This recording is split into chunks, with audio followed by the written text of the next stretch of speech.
जगन्मोहिनी लक्षणगीते रे मुरारे राग जगन्मोहिनी त्रिपुटताळ आरोहण अवरोहण सा गा मा पा नी सा सा नी पा मा ग री सा स्वरास सा सा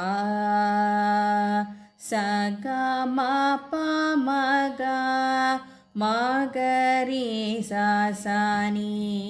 प नी सा गा मा पा मा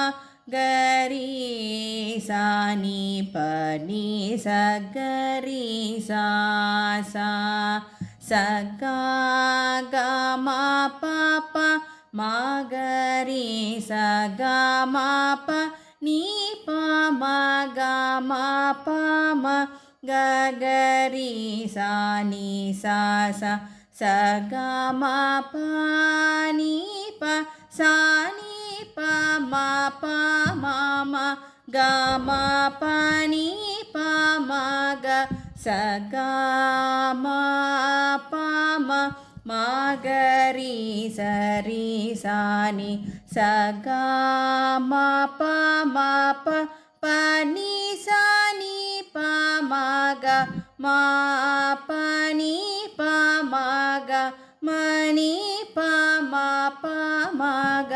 मा ग री री सा सा नी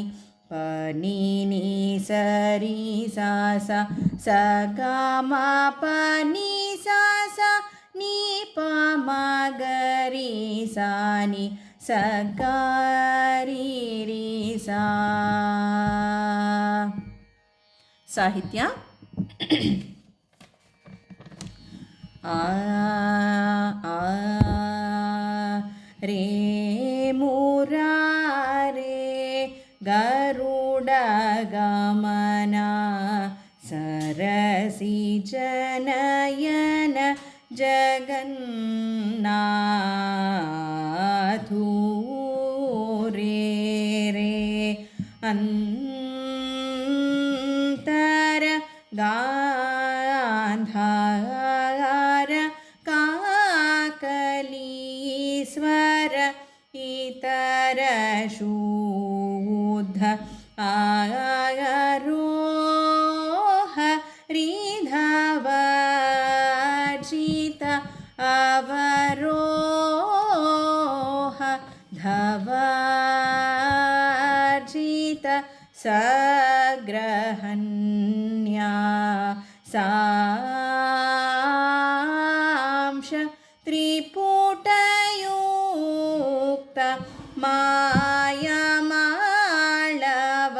गौळमेळ जनित जगन्मोहिनी राग मवधारय श्रीराम नमो